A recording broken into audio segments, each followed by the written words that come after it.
فرمایا اچھا. اب حضرت نے کیا کیا کہ یہ قیافہ لگا لیا کہ جب بوڑھے نے اس کو پہچان لیا تو اس کا مطلب ہے وہ اسی بستی کا بندہ ہے، کوئی باہر کا بندہ نہیں ہے.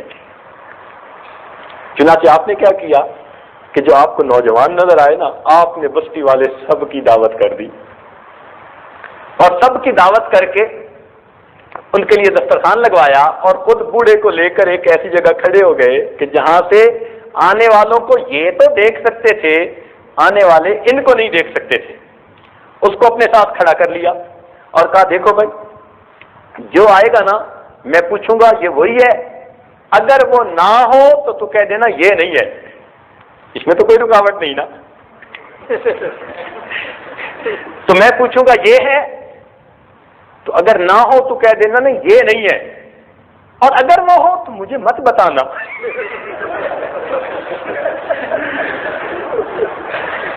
مجھے نہ بتانا، بالکل نہ بتانا. چنانچہ وہی حال ہوئی. ایک ایک بندہ آتا گیا، حضرت پوچھتے یہ ہے، وہ کہتا نہیں یہ تو نہیں ہے، وہ کہتا یہ ہے، اور جب وہ آیا تو وہ چپ.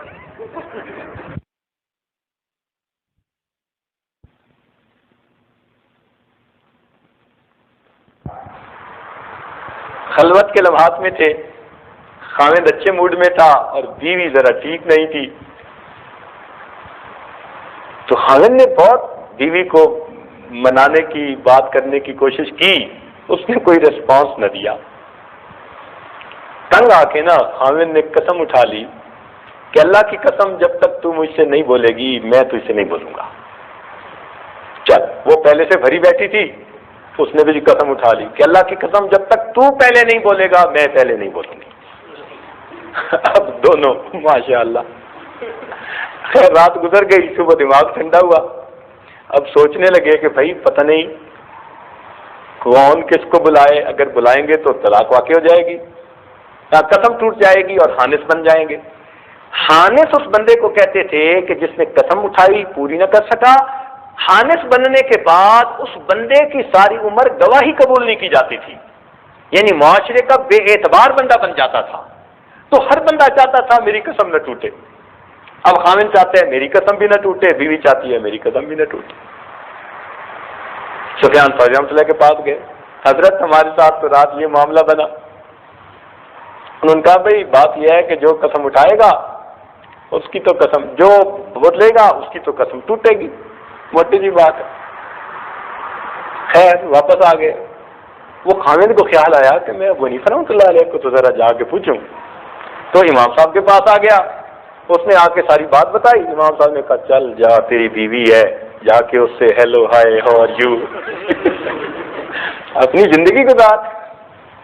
وہ تو جی واپس گھر آیا اور اس نے آتے ہی جناب ماشاء اللہ جیسے ہوتے ہیں خاوندوں کے وتیرے. بیوی نے کہا تیری قسم ٹوٹ گئی. اس نے کہا کوئی نہیں ٹوٹی. اس نے کہا تو نے مجھ سے کلام کیا ہے، ٹوٹ گئی؟ اس نے کہا کوئی نہیں ٹوٹی. کہنے لگی چل سفیان ثوری رحمۃ اللہ سے پوچھتے ہیں. تو کہ علم کا ذوق ہوتا تھا تو بیویاں بھی چاہتی تھیں کہ حرام کے مرتکب نہ ہو ہم. اب سفیان ثوری کے پاس جب گئے تو انہوں نے کہا کہ ہاں قسم ٹوٹ گئی. انہوں نے کہا جی مجھے تو امام صاحب نے فرمایا ہے تو میں نے تو اس لیے یہ سارا کام کیا، کوئی نہیں ٹوٹی. اب سفیان ثوری رحمۃ اللہ علیہ عمر میں چند سال بڑے تھے امام اعظم سے، اور عمر میں بڑے ہونے کے ناطے کہنے لگے کون ہے ابو حنیفہ جو حرام کو حلال کرتا پھر رہا ہے، چلو میں تمہارے ساتھ چلتا ہوں. چنانچہ ساتھ چلے اور آ کر کہنے لگے اے نعمان تو کیوں حرام کو حلال کرتا پھر رہا ہے؟ ان کا کیا مطلب؟ کہنے لگے آپ نے جو یہ کہا کہ جا کے بولو، اب یہ بولا ہے اور اس کی قسم ٹوٹ گئی. امام صاحب کا کوئی نہیں ٹوٹی. کہ ٹوٹ گئی، بولا جو گئی. ان کا حضرت ذرا غور سے سنیں کہ یہ نریٹ کیا کر رہے ہیں. ان کا کیا کہ حضرت نریٹ یہ کر رہے ہیں کہ خاوند نے غصے میں قسم اٹھائی جب تک تو مجھ سے پہلے نہیں بولے گی میں تجھ سے نہیں بولوں گا. اور اس بات کو سن کر بیوی بھی غصے میں تھی، اس نے بھی قسم اٹھا دی. اب اگرچہ وہ قسم اٹھا رہی ہے مگر خاوند سے بول تو رہی ہے بول تو رہی ہے نا. تو جب وہ بول رہی ہے تو خاوند کی بات ہو گئی پوری. اب باقی رہ گئی بیوی کی بات. تو میں نے خاوند کو کہا کہ تو جا کے ہیلو ہائے کر لے، اس کی بھی بات پوری ہو جائے گی، میاں بیوی کی زندگی گزارنا. تو اللہ رب العزت نے ان حضرات کو اتنی سمجھ دی تھی سبحان اللہ، بات سنتے تھے اس کی تہ میں اتر جاتے تھے. ذالک فضل اللہ